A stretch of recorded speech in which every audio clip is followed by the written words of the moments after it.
बिस्मिल्लाहिर्रहमानिर्रहीम। तो आज की क्लास में हम डिस्कस करने वाले हैं अपना इफेक्ट लेयर।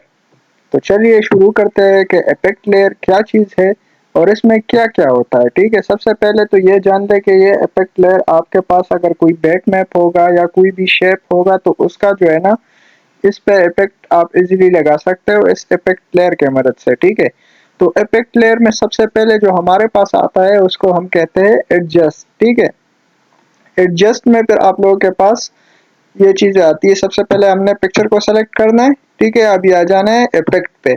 तो यहाँ पर आप लोगों के पास जितने भी टूल्स है ना वो सारे अब एक्टिव हो चुके हैं। तो सबसे पहले उसमें आता है कंट्रास्ट एनहेंसमेंट।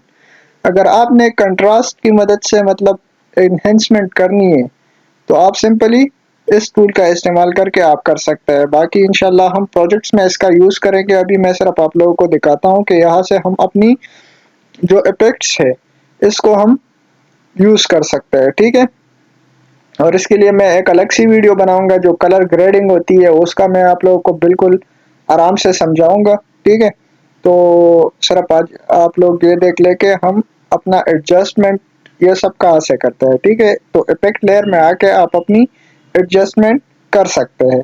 फिर उसके बाद हमारे पास जो नेक्स्ट टूल आने वाला है इसको हम कहते हैं ट्रांसफॉर्म।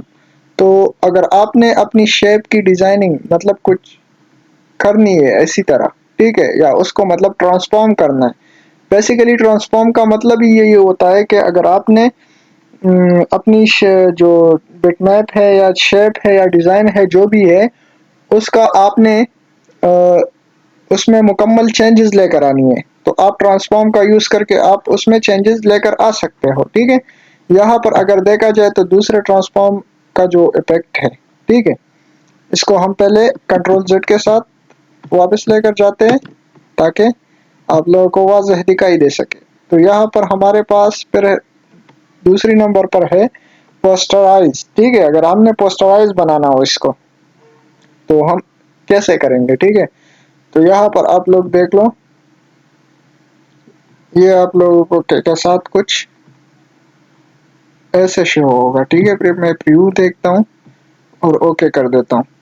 ठीक है, तो ये इफेक्ट लेकर आएगा। ठीक है, उसके अंदर तो सिंपली आप इसका इस्तेमाल करके इफेक्ट में मतलब कुछ भी आप इसमें चेंजेस कर सकते हो। ठीक है, फिर इसके बाद हमारे पास आता है करेक्शन। तो करेक्शन में आप अपनी जो शेप है उसकी डस्ट और स्क्रैचेस वगैरह जो है ना रिमूव कर सकते हो। ठीक है, अगर मेरे पास मेरा जो शेप है या टूल है इसको अगर हम देखें कि भाई इसमें हमारे पास कुछ मतलब ब्लर दिखाई दे रहा है या कुछ और इशू है तो आप सिंपली इस टूल का इस्तेमाल करके उसमें करेक्शन कर सकते हो। ठीक है, ये अभी आप चेक कर लो। तो सिंपली आप इस टूल का इस्तेमाल करके आप इसमें अपनी पिक्चर या डिज़ाइन जो भी है उसमें आप करेक्शन कर सकते हो। ठीक है, फिर नेक्स्ट जो हमारे पास टूल आता है उसको हम कहते हैं आर्टिस्टिक मीडिया। तो चलिए उसको ओपन करते हैं। तो आर्टिस्टिक मीडिया में आप अपनी जो है ना जो अपनी डिज़ाइंस हैं उसमें ये इफेक्ट आप ऐड कर सकते हो। ठीक है, अभी ये प्रोसेसिंग कर रहा है बट अगर मैं यहाँ पर इसके ऊपर डिज़ाइनिंग करना चाहता हूँ तो आप सिंपली इसके ऊपर डिज़ाइन कर सकते हो। ठीक है, आर्टिस्टिक मीडिया का यूज़ करके। और इसका इस टूल का जिक्र हमने आई थिंक इधर किया भी था, ये जो टूल है आर्टिस्टिक मीडिया टूल, बट यहाँ से आप डिटेल में इसका यूज़ कर सकते हो। ठीक है, ये चेक करो, मुख्तलिफ किस्म के डिज़ाइन आप लोगों को इधर दिखाई दे रहे हैं।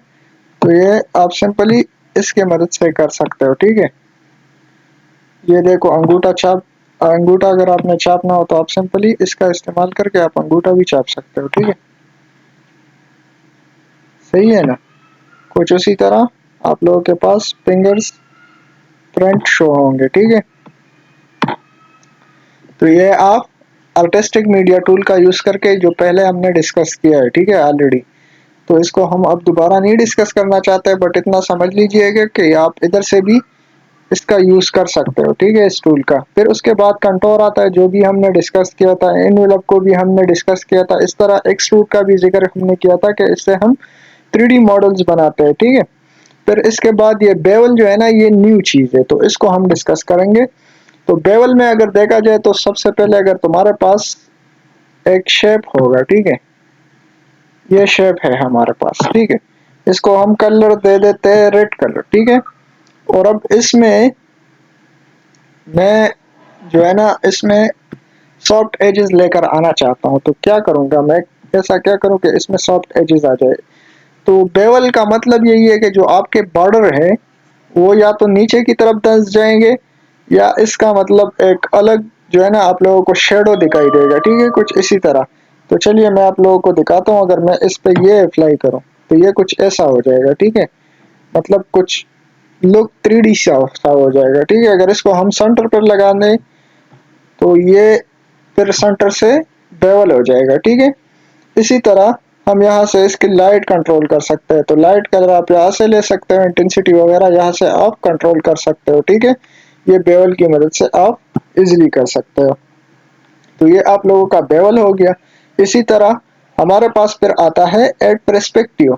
तो ये पर्सपेक्टिव क्या चीज़ है, इससे हम ये कलर्स वगैरह रिमूव करते हैं और वापस आते हैं अपने इफेक्ट पे, और इस पे हम पर्सपेक्टिव ऐड करते हैं। अभी आपके पास इमेजेस वगैरह है तो आप सिंपली इमेजेस को भी ऐसा कर सकते हो, ठीक है।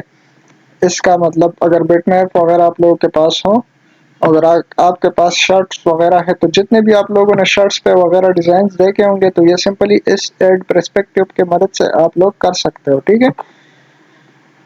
फिर नेक्स्ट जो हमारे पास ऑप्शन आ रहा है उसको हम कहते हैं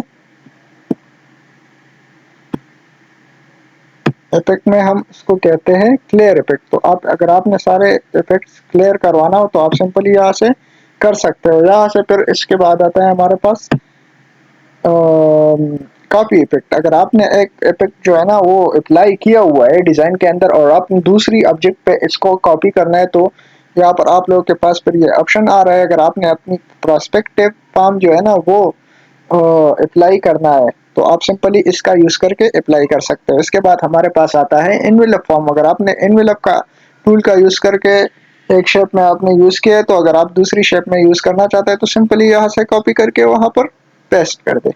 यहाँ पर आप लोगों के पास ब्लेंड वाला है, ठीक है, इसी तरह एक्सट्रूड भी है, कंटोर भी है, लेंस फॉर्म भी है, ठीक है, इसी तरह ड्रॉप शेड ऑफ वाला भी है, और इसी तरह डिस्टॉर्शन भी है, ठीक है। तो ये सारे आप कर सकते हो यहाँ से कॉपी, ठीक है।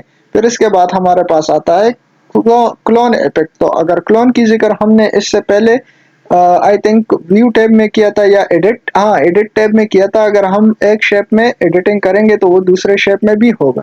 तो अगर आपने यहाँ पर इफेक्ट ली हुई है ऑलरेडी और आप वही इफेक्ट दूसरे शेप में क्लोन करना चाहता है, तो आप सिंपली यहाँ से इसको उठा के यहाँ अगर मैं ब्लेंड टूल का इस्तेमाल करना चाहता हूँ और वहां पर भी करना चाहता हूँ सेम टू सेम, आप यहाँ से अपना ब्लेंड फॉर्म सेलेक्ट करेंगे और वहां पे जाके आपने अपनी दूसरी शेप में जो है ना वहां क्लोन करना है। तो फिर जब आप यहाँ पर जो एडिटिंग करोगे तो वहां भी सिंपल वही एडिटिंग होगा, ठीक है, इस क्लोन इफेक्ट की मदद से। तो यहाँ से आप एक्सट्रूड भी कर सकते हो, कंटोर भी कर सकते हो और ड्रॉप शेडो भी कर सकते हो। फिर इसके बाद हमारे पास आता है रोलोवर। तो रोलोवर सबसे पहले ये जान लीजिएगा कि रोलोवर है क्या चीज, फिर इसको बाद में हम प्रोजेक्ट्स में डिस्कस करेंगे। तो रोलोवर है हमारे पास, जो आप लोगों ने देखा होगा।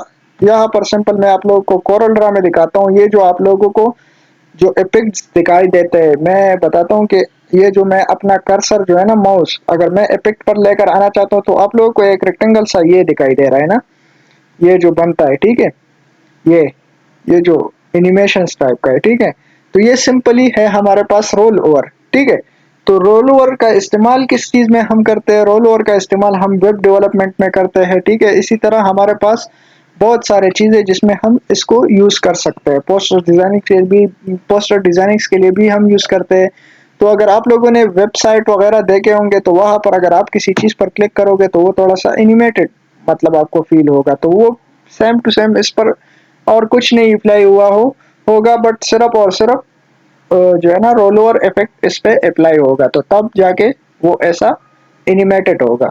तो दोस्तों आज की क्लास यहाँ पर ख़त्म करते हैं, इंशाल्लाह मिलते हैं नेक्स्ट क्लास में, जो कि बहुत इंपॉर्टेंट है, बिटमैप की है। तो और साथ साथ साथ ही आप मेरे चैनल को सब्सक्राइब भी कर दीजिएगा और अपने दोस्तों के साथ शेयर भी कर दे, ठीक है। और नेक्स्ट आने वाली वीडियोस का इंतज़ार करें। मिलते हैं इंशाल्लाह नेक्स्ट क्लास में। अल्लाह हाफ़िज़।